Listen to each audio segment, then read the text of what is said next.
Well, we've got Paul Edwards here, Jeremy Schooler here on the Thinker Growth Communities Tuesday workshop, where we bat around all the topics necessary to business owners, founders, faith-based executives. Paul, welcome. Thanks for having me. Good to see you, Jerem. Hello. Been just a couple days since last we talked, and so had the good fortune of introducing Jeremy and Jason the other day, and Jeremy's joining us as part of our shared membership in the Iron Sharpens Iron Mastermind. But as the program unfolds, if you haven't already, you'll discover he's becoming quite the real estate investment pro up there in my old haunt of Western Washington, which weather-wise, I'm very glad to have left behind. It's gray and rainy today, brother. I'm near Chicago, and it's going to be 54 today. Nice. In the middle of February. I don't know. All right. Well, on the Tuesday workshop, we have faculty members and anybody from the community who wants to join us talk about ideas that are circling in the realm.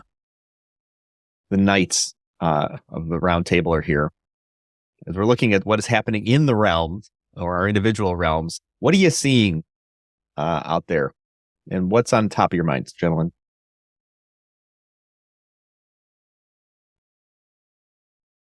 At the moment, right in the moment, one of the things that's been the most interesting to me is actually, I should say there's two things. The first is the difficulty sometimes in communicating and projecting the value of something to people who, for various and sundry reasons, you sort of assume they would understand it, or hope they would, or they display a degree of experience and intelligence that says this person is going to appreciate the value of this and see the reason to pay for it, and then they don't, and they don't really tell you why. They just, and that's part of the job we have as entrepreneurs, to uncover what that problem is. So that's the one thing. And the other thing this has been going on for me for probably about a week, maybe 2 weeks now, is my own reticence to really explain as an entrepreneur, as a provider, as a service provider to a client, what I need most from them to provide that service. Because of course it's collaborative what we do. And I find that, unless someone comes into it as an open book, there's actually a need for me as the operator there, as the provider, to establish some kind of procedure for telling people, I need to know more. I need to know what this means to you. I need to know why this is important to you. And if you can't tell me that, I'm going to end up making it up. And you're not going to like what I come back with. And so it goes back to the importance of communication, but not just, I think when people hear communication, they think, just talking to people. And it's not just talking to people. It's because you have to be specific about what you're looking for. And you have to do that many times in a very diplomatic way that doesn't come across and give the wrong impression. So, yeah, those are two big things that are floating around in front of my head in the spiritual realm right now. What about you, Jeremy? What do you think? What's connecting? Communication is always an interesting subject, for sure. It's a two-way road. I could say one thing and intend to communicate one thing, where the way it's received may be completely different than what I intended. And so, who miscommunicated there? What's the miscommunication there? Is it on me and how I said it, or is it in how they received it and the, preconceived notions that either one of us may have going on there? And that could be all of that stuff can be very, very difficult to get through. Let's see, hot things in my world right now. I'll throw out is, growth. I'm in the process of stepping into a huge goal for this year. That's, way beyond anything I've done. And so, growth, and I don't want to use growth like, I don't know, I feel like it's almost a buzzword anymore around the entrepreneurial circles, and it's like, that's not at all where that's at for me. I'm not somebody who is chasing other people or chasing that, I don't know, that proverbial, pie in the sky type of attitude.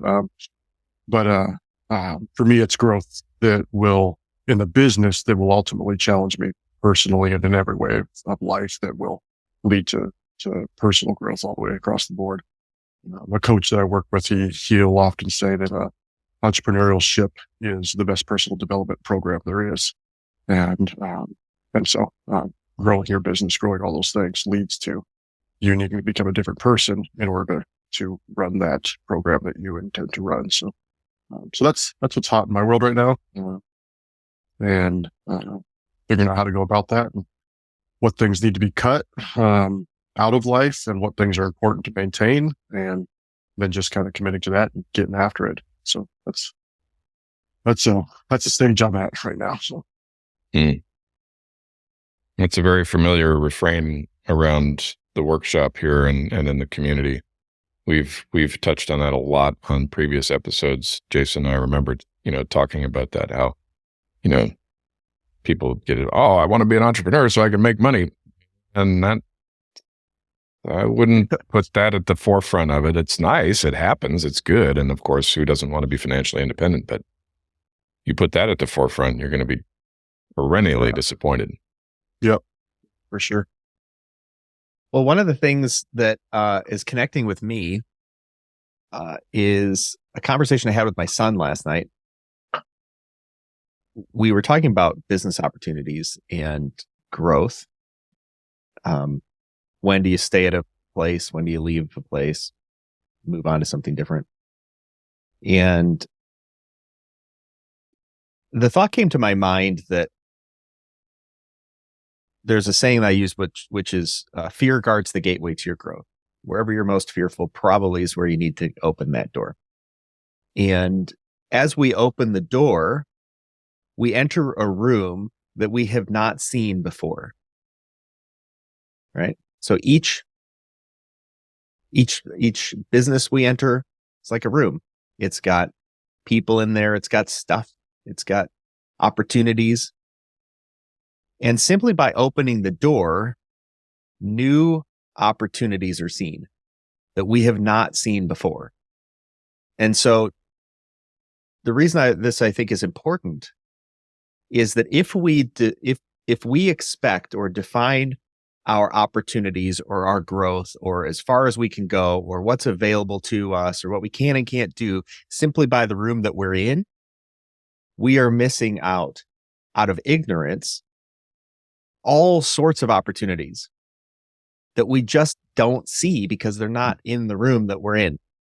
And my suggestion to him was, when you feel like you've explored all the corners of that room, or when you feel like there's a fear that is like, I need to leave this room, but there's a fear that's guarding that door, you got to go through it. And don't judge your future by the room that you're in. Go through that, and a whole world of opportunity will open up simply because you opened that door. Yeah, the undiscovered country. Sorry to throw a Star Trek term on there, but you could throw out the at that point when you start exploring those other doors, perhaps there's somebody else that's already been through that door or is in that other room already and can help you walk through that, what that might look like. Yeah, which is the necessity, I think, of having people around you who are in adjacent rooms, because they can help ease the transition from one to the next, or open up a person's mind into something that is unfamiliar. Hmm. And unfamiliarity tends to lead to anxiety simply because there are unanswered questions. The more questions that are answered, the lower a person's anxiety. So if they are seeking out answers to their questions, whatever that question is, then I think that not only is your anxiety lowered, you're more able to fall in love with the process of opening doors, moving through opportunity, exploring new things. And I think for any entrepreneur, if they don't like that process, you're really not going to like being an entrepreneur. You really have to enjoy, like we talked about earlier, you have to enjoy knocking on the doors and asking people, what do you think of this? What do you think of that? And inviting new discovery. And I'd hate to bring up a Star Trek reference, but to boldly go where no man has gone before. So Jason, why, apart from the conversation with your son, why is this floating around for you? Are there areas that you have suddenly realized, I could be doing, or I could have done more exploration than I did? He was sort of investigating my entrepreneurial journey. His central question was, why did I become an entrepreneur and not just go, into Chicago or whatever and get some sort of high paying technology job or something like that. And so I had the opportunity to unpack for him my work history. And I said, I don't know how to answer this question for you, but I can tell you what I did and you can take whatever you need from it. Yeah. Because I didn't know how to make it. I didn't know how to make it entirely relevant to him because he didn't have a specific question. He just wanted to understand the nature of decision making. And so it was an interesting self-exploration into why I have chosen the path of discovery in terms of opening multiple businesses, doing multiple things, learning all these disparate skill sets. Mm-hmm. Why did I do that? Versus, heading down one path, going deep in one area and becoming that one thing. Like throughout my life, I've written well over 1 million lines of code, maybe 1.5 million by now.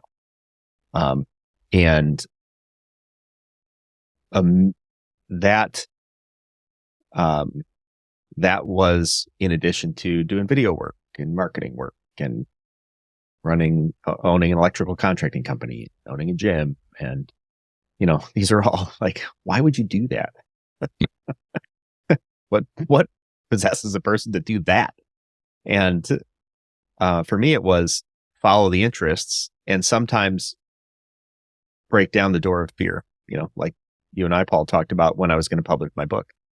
Mm-hmm. Deathly afraid to publish that. Yeah. And now that I've done it, I'm like, whatever. That wasn't a big deal. But I was what are you so afraid of? Yeah.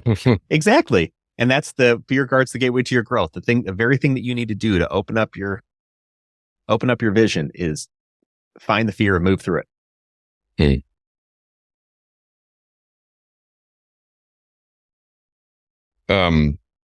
As I listened to you say that, I was thinking about, do I have a parallel with that? I guess you could say in the last 5 years I do.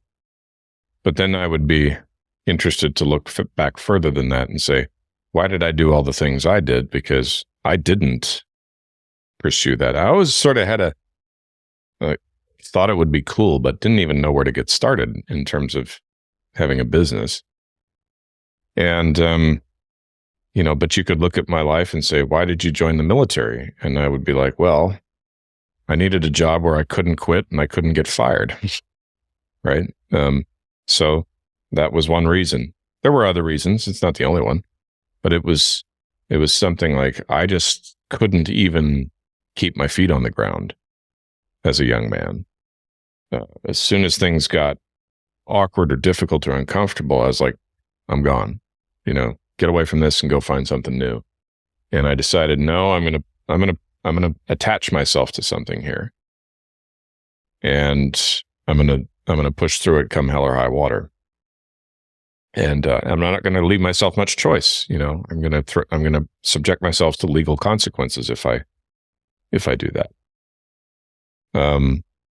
But an interesting thing emerged from that, which was an entrepreneurial mentality. So whereas you were like following the interests and exploring, and for whatever reason felt the comfort and a certain degree of comfort doing that. You were comfortable doing that. For me, it was like, I have to find something that will tie me down, because otherwise I'll just flitter away into oblivion. And, but in the end, they both led to the same place. So, which I hope is some encouragement to an entrepreneur watching this who's feeling more like their journey is akin to mine than it was to yours. Did you make that cognitive decision?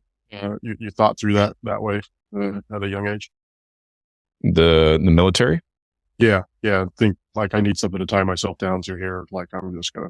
I've been fired so many times by yeah. And quit. Like if I hadn't been fired, I'd quit. Sure. I'd found something I didn't like about a job.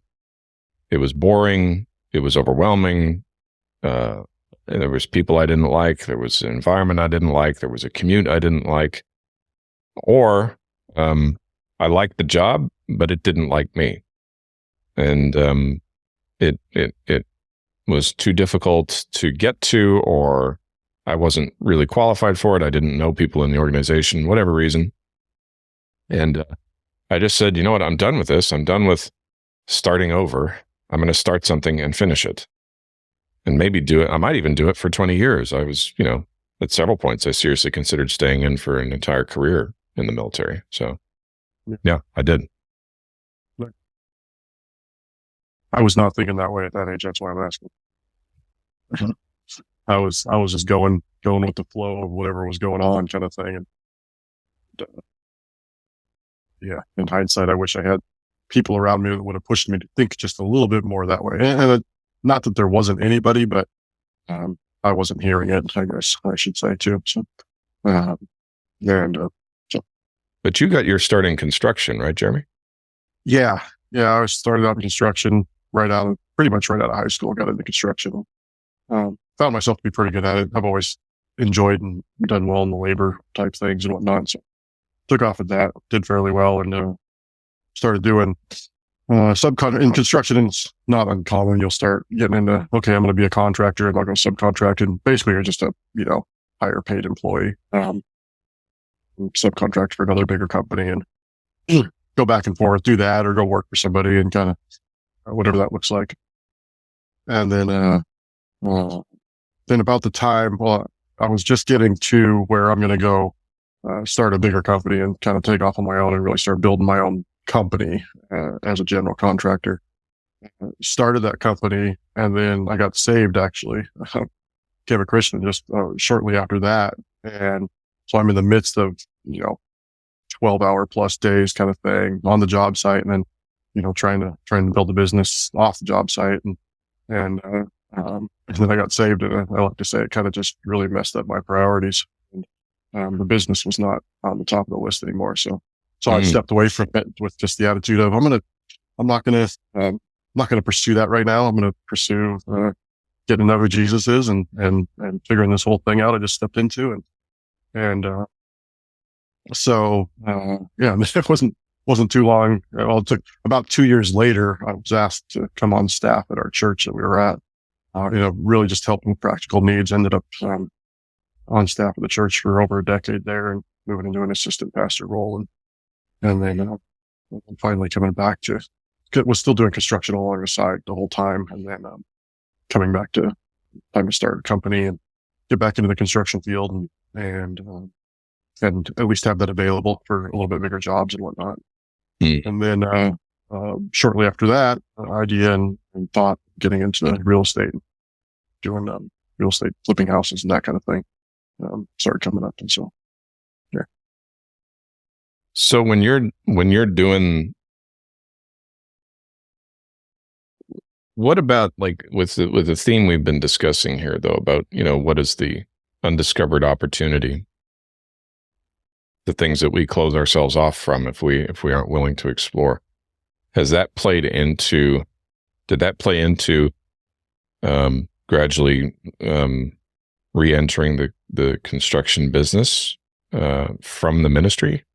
Yeah, perhaps a little bit, although I don't know how much I really recognized it at the time. I was just getting to the place where people were starting to ask me about a little bit bigger jobs and whatnot. And I was just totally doing it on the side at the time. I mean, working 1 day a week and would help people out with various jobs, a little bit of work. Sometimes it'd be, a job that was ongoing, but it was still like once a week or so, once or twice a week that I'd work with them. And so just the realization that if I'm going to take on some of these bigger jobs people are asking about, I really should think about that and get legit and having a contractor's license again. And so did that. And then that kind of opened the door, I would say, to thinking more, well, what are the other possibilities here? Which then led to more about the getting into the real estate stuff, which even then I'd say that was another like kind of, I was just going with the flow. The door opened and got there. And then that's led to really starting to broaden my horizon and realize, kind of like Jason, using Jason's analogy, there's a whole lot more rooms around to be explored. And so that's kind of what it's looked like for me. So sounds like you have discovered that, but perhaps in not in the exact same way I was, but perhaps you weren't actively looking for it or even really thinking about it, and it found you. Yeah. Yep. And I'm one of those, I've always been thrust into leadership roles, like my whole life, even as a teenager kind of thing. And however, I would do everything I can to not take on those roles and to neglect that. And it's actually only been just very recently that I've really kind of realized, okay, this is something the Lord has given me. I need to not neglect that. And when the opportunities come up, I should be much more willing to embrace them, and especially embrace the roles that I do have in leadership, and see what he's going to do with it, kind of thing. So that's been a big part of it, is me almost kind of trying to rebel's not totally the right word, but just if I could find somebody else to take on the leadership role, I would happily just, here, you take it then. I don't want it. Or even when I'm in the leadership role, I'd let other people kind of guide the boat, kind of, instead of being the one to take the responsibility for that role. So it's interesting. That's led to me being much more intentional about it here over the last couple of years. So I want to move to the next room.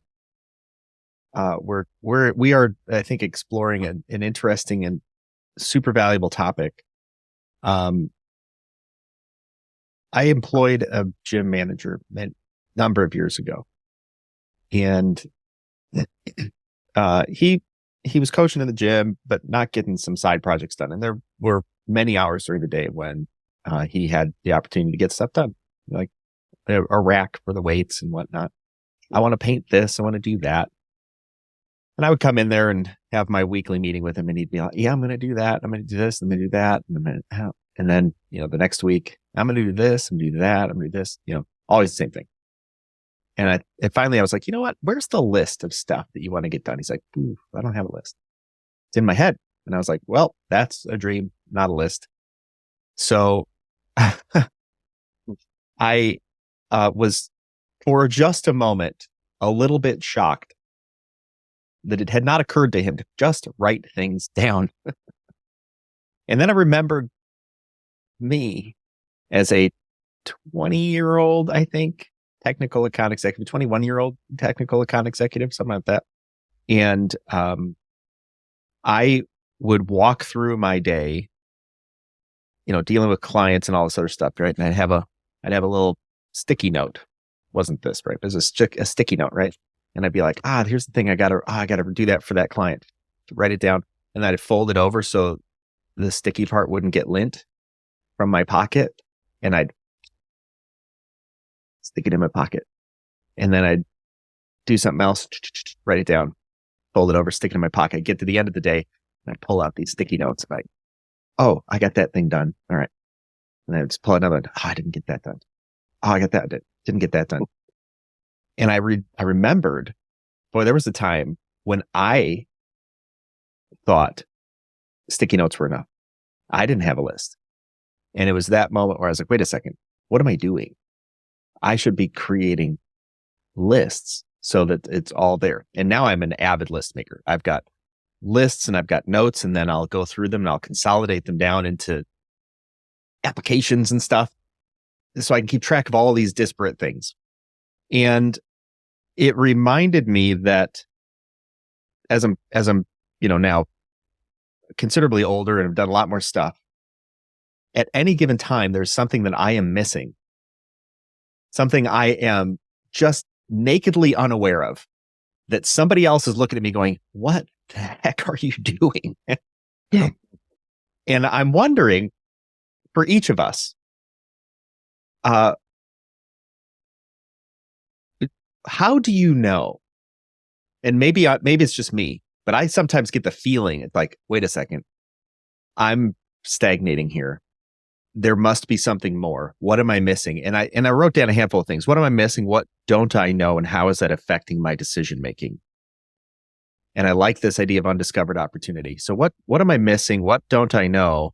How is this affecting my decision making?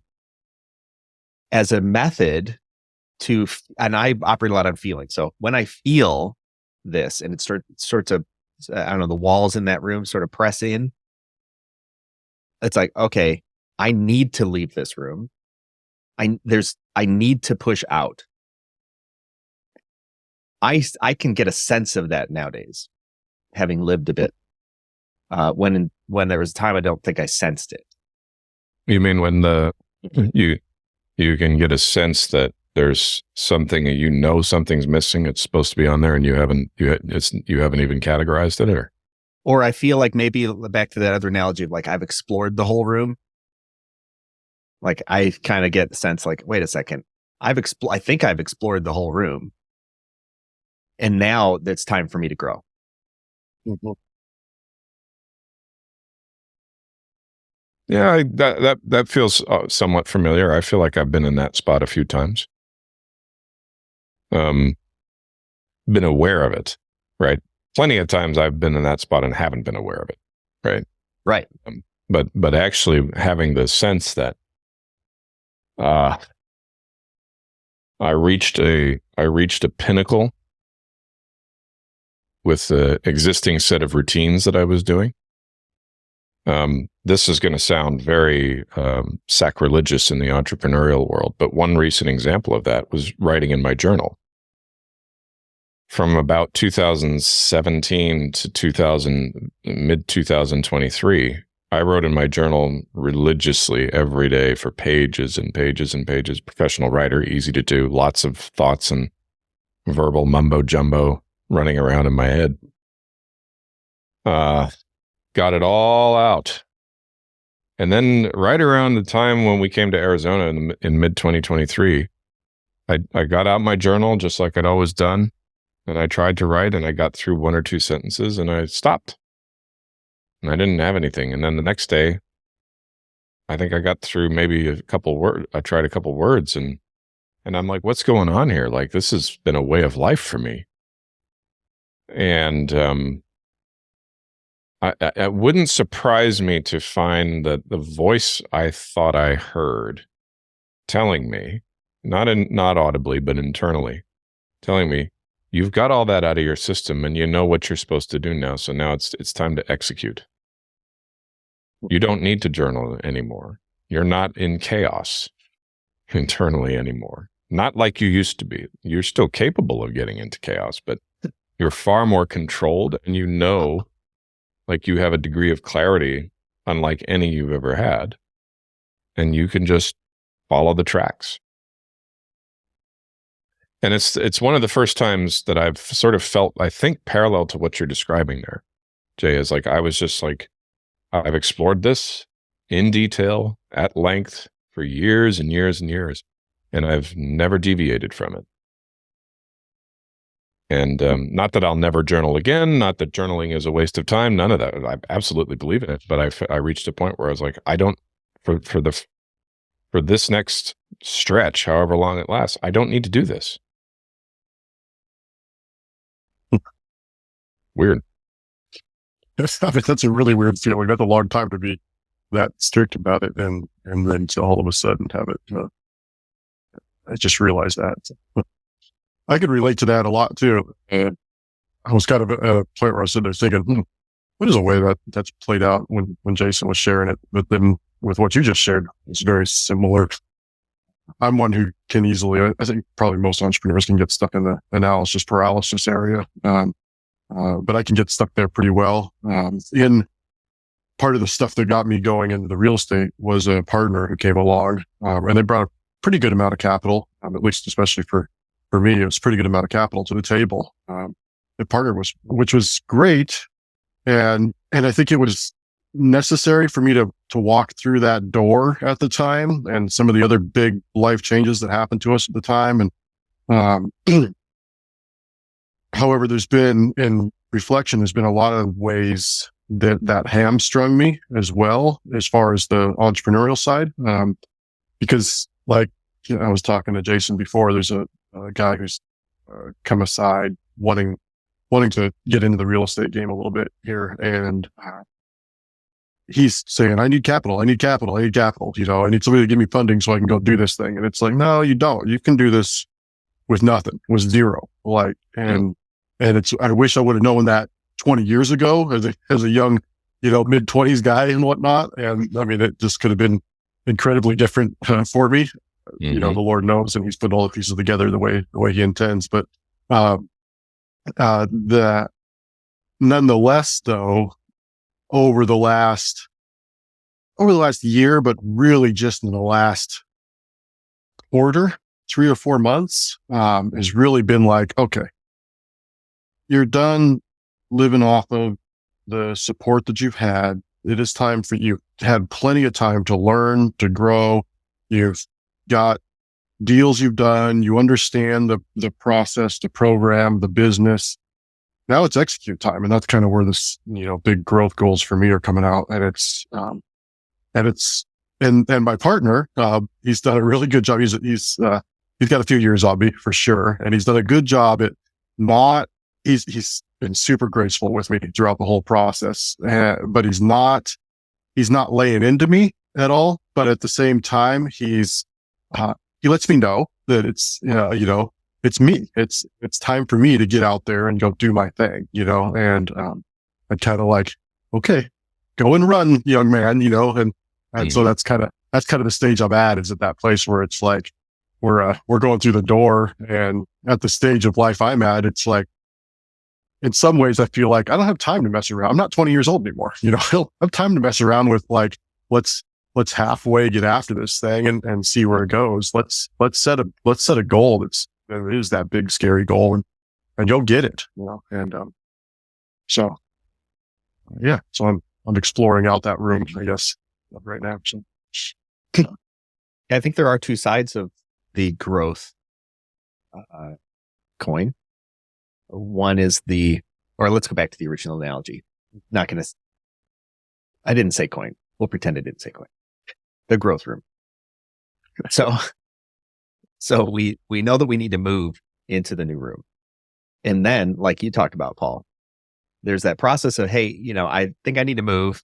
And it is unsettling. It's a bit chaotic as you move from one place to the next place. What are you going to take with you? What are you going to leave behind? You know, all this stuff. Then you get to that next circumstance, room, whatever. And now you take the moment to explore all of that, to use all of the learnings from the past, bring them into the present. And I think it really is kind of it's a widening of the river, right? The river's fast when it's small, and then it widens out and it slows down, and you just relax for a little bit. Mm-hmm. Right? And then you go through the narrowing and the rapids, and then widens out for a little bit. And it is that pushing and relaxing for lack of a better word, that I think it goes through cyclically. Mm-hmm. And spending too much time in one or the other, I think, is a little bit detrimental. But they do have distinct feelings. Yeah, it gets, I was going to say, as you were saying that, you get into those rapids areas, it gets intense. You ever been on a river raft before? It's a fairly intense little bit of time there that you go through. And then it's like, oh, okay, cool, relax. And we can float down the river a little further. And then it's time to get back into the next rapid, I also thought of what the conversation we had with Seth Bueckley the other day, Jay, on the podcast. Jeremy, we interviewed Seth. I don't know if you've met him yet from ISI. I have. He's actually the guy that inspired me to step into ISI, actually. So. Oh, okay. Well, there we go. So the other thing that occurs to me in response to that river analogy is that the pre-existing mindset that we bring to traveling it, which the way he laid it out was, it was a little bit more like a road. And he said, there's two ditches on either side. And the one ditch is the ambition and the pride and all of the ego-driven stuff that it can take you to. The other one is the false humility and the, no, not me. I'll just stay over here. I won't bother anybody and I won't share what I have with the world. And he says, really, we got to straddle the line. And when we find enough of a balance in between those two extremes, is when we've hit the point where it is time to execute. It is time to, to move beyond the limitations that we've set on ourselves and sometimes that the world has set on us. Not always malicious or intentionally. It's just, barriers. We're attempting to break through those barriers right now with what we're doing with these author workshops that we're trying to launch this year, and we're running up against just the natural obstacles of taking nothing and turning it into something. But I'm surprised by what's been really encouraging and reassuring to me is like you, Jeremy, Jason and I could have been separated by just 1 year or so in grade school. But in terms of entrepreneurship, he's like a adult brother I never had as a little boy, right? Kind of thing, So what would usually send me scurrying off a cliff, attempting to contemplating suicide because, we ran into an obstacle is not an obstacle to him at all. And he, the presence of that partnership is there to tell me, no, it's going to be okay. We're going to have to go back and do a little bit more research. In the meantime, we've got other things keeping us busy. So there's no reason to hit the panic button. And as I heard that, and I quickly said, yeah, you know what? He's right. This isn't 2022. I can, we can keep pushing on this because it's just, I won't speak for Jason, but I'll say for myself, if I feel that degree of confidence that it's just execute time, it's time to stop, scribbling endlessly in a journal and trying to get all this stuff out of my system, and I'm that clear-headed, then the resistance that's in front of me is no longer, just the default resistance that's going to run up against a double-minded man. Now it's the resistance that runs up against a single-minded man. And that single-minded man is a different adversary to the resistance. Because the longer that single-minded man stays on the direction that he's supposed to be on and keeps moving forward, the weaker the resistance becomes. And eventually it gives up and it goes, I'll go bother somebody else. This guy's not stopping. I'm not going to stop him. So that was beautiful, man. Thank you. I like that a lot. No, really related with that a lot. I've done some mountaineering climbing stuff in the past. And, been blessed to be a part of going up Mount Rainier a couple of times. And actually, one time we weren't actually summiting. I took a class. I was leading a class, and we led a group up to Camp Muir.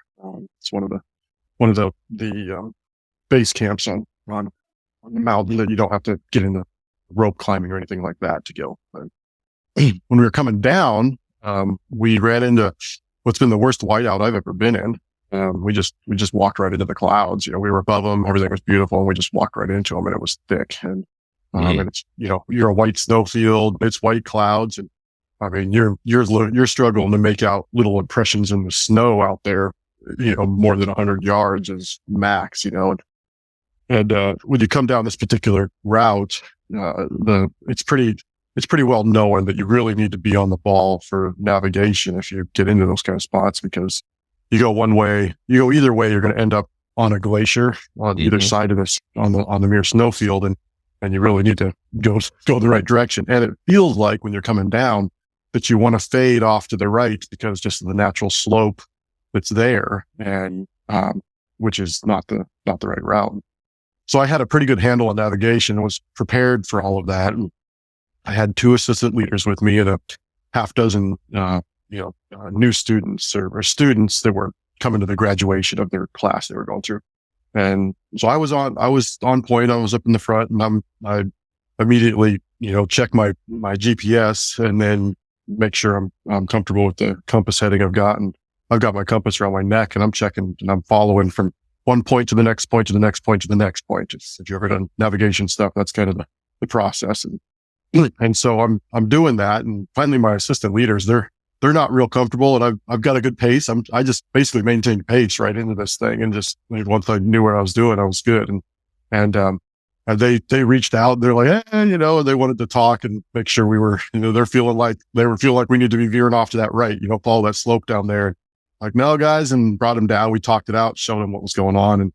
And then they became much more comfortable. And kind of like you're talking there, like the relationship you had with Jason there is all of a sudden when you got that person, it's like, nope, they're confident. They understand what's going on in the situation. And yep, I'm not totally sure, but I feel very confident now that I understand that this person has some level of understanding of where we're at and where we're going. And obviously it all worked out. We came out at the bottom of the snowfield we were supposed to, and here we are. But yeah, it's amazing that little bit of confidence that can come from being around somebody that knows where they're at, understands where we're going, perhaps has been there already, and is comfortable in that situation. And you've been back there freaking out, falling apart or whatever's going on back there. And as a leader, it was good for me to realize the importance of letting my assistants know and understand, here's where we're at, here's where we're going, and helping them get comfortable there. So, yeah, I think I'm the longer Jason and I work at this, the more I see the old head and neck analogy, right? The head is the head, but the neck is what turns it. And because I'm the founder of Emissary, right? I'm the principal ghostwriter and editor, and and all of that. Then that would make me the head. But Jason is very much the neck, and sure. He exerts an extremely good and powerful influence on the direction we go. And part of that is that I've learned, I'm like a head without a neck when I'm by myself. So I've got lots of useless ideas floating around in my head. But nothing to sort of that sort of turns the head in an appropriate direction. And that's just for, in a lot of ways, it's for lack of experience and knowledge and understanding of what to do. But when that presence is there, then you can feel, you don't feel like you've got to I'll just pick this direction and go. And that's what I see in your story there is, admittedly, positionally, you were at the front of the pack anyway, but you were very much steering that group, and the others were anxious to some extent because of the lack of visibility and all that. But this wasn't your first rodeo, and compasses still work even if it's cloudy, and you knew the geography, and that's made all the difference. Mm-hmm. Jason, I'm super interested to hear your perspective on this stuff now. Well, first of all, I don't know. I don't know what Paul sees. But and happy that I'm happy that that's the way things work out. But I think, I don't want to give the impression that simply because having me kind of been there, done that makes me right. Hmm. It just makes me more right. And that's where, like, I went through a situation yesterday, I can't unpack the whole thing. But it was one of those situations where, some people were looking at it and freaking out. Like, I cannot believe this is happening. And I was like, I need you to just calm down. I know what I'm doing. And I was very, like, I've been there. I've been in this similar situation. Sorry, I can't unpack it fully, but, I was confident, but 80%, 70%, and thinking, oh no, if I'm wrong, this is going to go so horribly bad.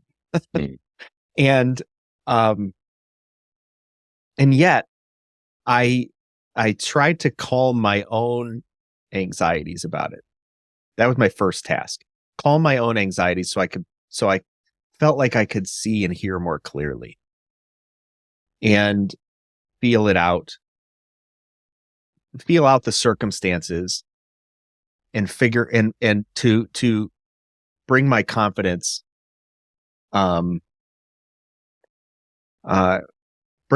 make sure my confidence was placed correctly. Like, am I really right about this? And the more this unfolded, the more I was like, yeah, I really do know what's going on here. I also said a quick prayer and I was like, okay, God, if I'm wrong about this, I know this is not going to be great. So I'm going to trust that you know what's going on here too. And you've given me the insights and wisdom to be in this moment, to bring sense to this moment. I'm going to trust that. And then I'm going to operate. I'm just going to do what I think is best. Because, again, I'm mostly confident, which is vastly more confident than anybody else in that situation. Yeah. Which then, it was interesting. It's an interesting exchange because much like, I think what you're describing, Paul, in that situation, there are other people involved too, right? I'm the one who's saying, this is what we're doing. Mm-hmm. Other people are freaking out. And it took them trusting me, which is a huge, huge feat. And I used to take that for granted. I probably still do. But I later on, I was like, hey, I just want to thank you for trusting me. Because if you didn't, and you argued with me in that moment, that was going to make things so much worse. Yeah. And I don't need your fear. Like, your fear is not invited to the party. Yeah. Because I know what I'm doing. And so I think it takes both sides. It takes some assertiveness to step into the things that we know, even though we're not 100% on it. That's fine. You know a whole lot more than you did yesterday, I think, right? So somebody has to assertively step into the situation, then somebody has to assertively accept leadership. Mm-hmm. That I think is so important, and it's nuanced. It's an art to it. There's no science behind that. Yeah. You can read countless numbers of books and get all sorts of ideas, but you never learn it until you go through it.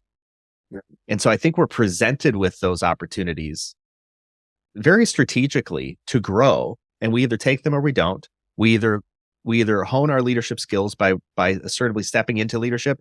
We hone our, I think our leadership skills, I still call following a leadership skill. We hone that skill through those opportunities as well. And that's how you get to having opened up bunches of doors and being able to help somebody else along their journey.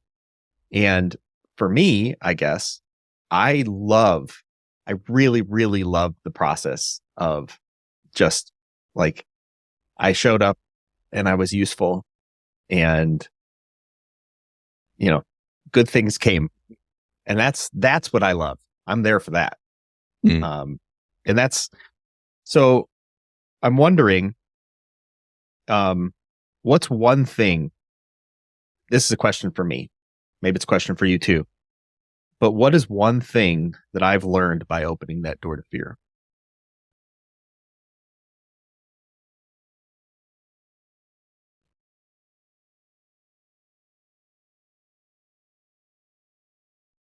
I guess I've learned it over and over again a couple times now. And there's this, you know how I am, Jason, with movie scenes. So the scene is in Batman Begins. And Bruce Wayne comes and sits down and confronts this mobster, Carmine Falcone.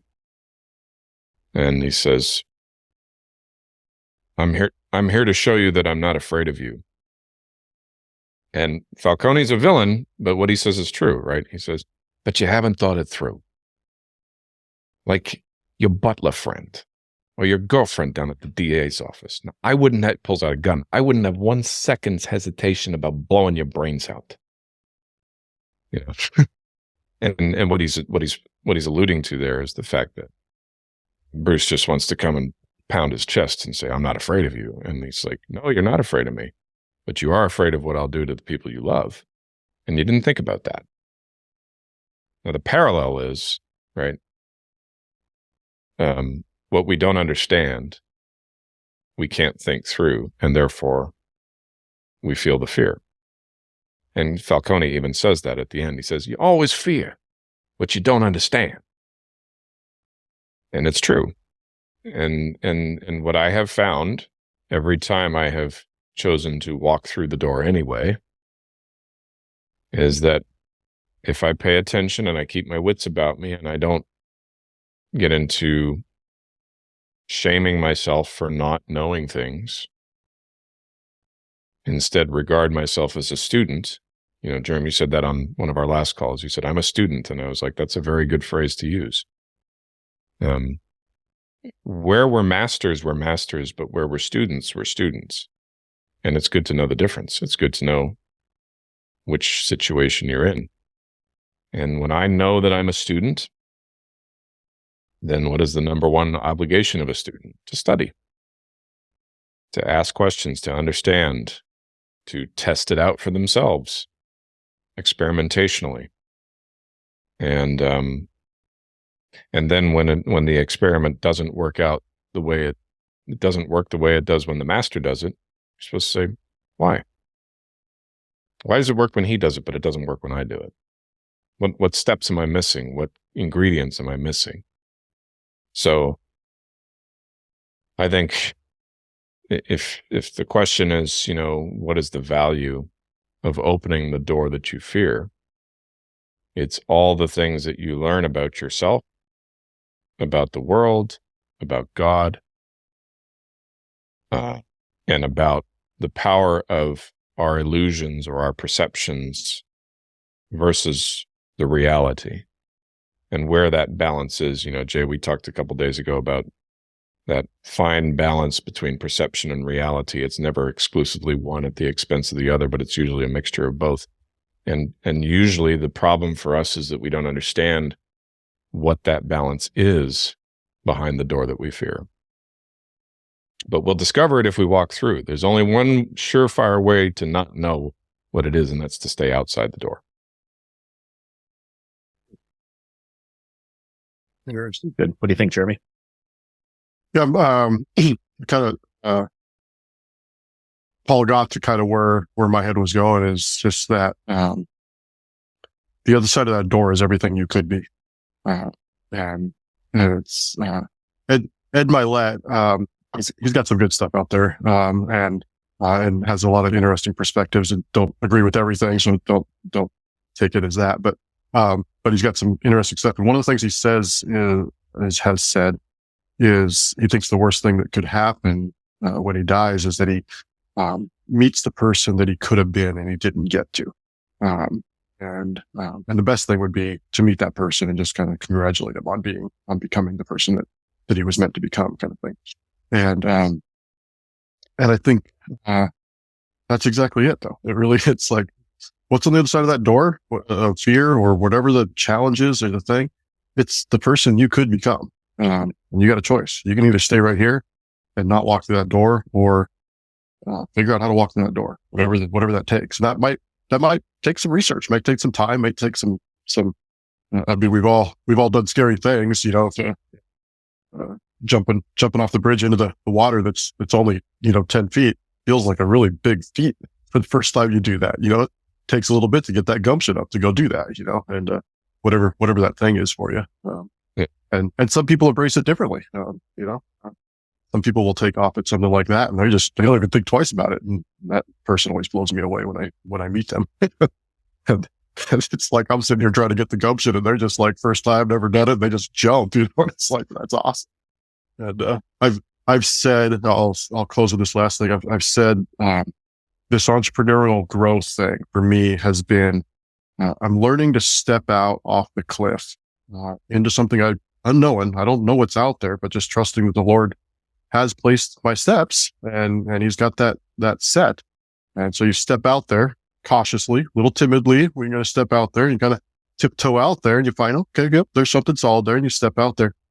And I'm trying to get to the place to where I'm no longer timidly stepping out there, but I'm just base jumping off that cliff. And okay, Lord, we got this. Like, I know where we're going. That's the door. Go jump to the door. And yeah, I think, for me, similarly to both of you, the thing that I've taken away from stepping into my fears is trusting the principle that the thing that I struggle with now is not a struggle for somebody else. Yeah. And I just don't know enough. I've not experienced enough.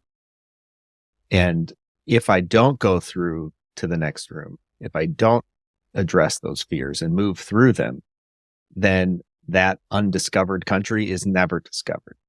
The knowledge that I need to excel or to grow or to become never comes to me. And so when I get scared of wherever I'm at, having stepped into my fears before, I now know that the answer is don't be afraid. Just move. Just go. And you will discover, you'll learn it, and then you'll be comfortable and confident in those new circumstances. And I am 46 now, 25 years since I wrote my notes on my to-do list on Post-it notes. And if there's truth to all of this, then another 25 years from now, who knows what I'll be doing and what I'll be capable of. But I'm hoping I'll look back and go, wow, 25 years ago, you're kind of a nut. And now you might have things figured out right before you die. So. And of course, one parting thought that's been recurred for me many times is that unless you take the journey, unless you take the journey, you cannot buy what you get to keep by going on. Right? So I've referenced this before, when the disciples got into the boat with Jesus and they sailed out and the storm came up on the sea, they watched, first of all, as their master just slept. It's like big whoop. Then they woke him up and he gets up and he stands up there in front of all this storm and says, "Shut up." And it does. And the pastor I heard speak about this one time, he said, they could have walked around on the shore and they would have been 100% safe. It would have taken them a little bit longer to get there, but they would have got there.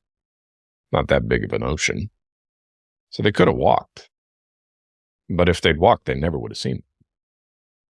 And if they'd never seen it, they never would have written it down, and we would never have heard about it. To sit there and say, why is that in there?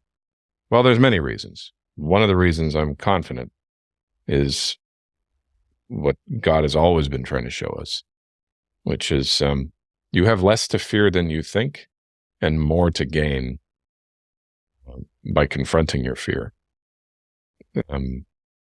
But as long as we're preoccupied with worldly things like money, and we can't see that there's anything higher value than that, then we're going to run away. So we have to fix our minds on things of greater value than earthly wealth, not to the detriment of it, not to be stupid or reckless or just burn through cash, but to say to say I've this feels something about this feels familiar enough that I can go forward into it and take a risk, and even if it doesn't work out optimally, what I'll take away from it will be much more valuable than gold. It'll be wisdom, which is the word of God has already told us is more valuable than gold. So, well, there's that. That's a good closer. We are at the time that we've allotted for the workshop, which happens every Tuesday in the Thinker Growth community, where we help people with products or services or messages that need to change, that they think are going to change the world. We help them do that better. So if you've got a product, service, or message you think is going to change the world, you got to get good at sharing it. And we are here to help you. Thanks, Jeremy, for joining us here on the workshop. Pleasure to have you. Thank you. It's good to be here. Thoroughly enjoyed the conversation. And Paul, one of our faculty members here in the community. Always a pleasure to see you, my friend. Great to be here too, and looking forward to next time. All righty. Thanks, gentlemen. We'll see you next time.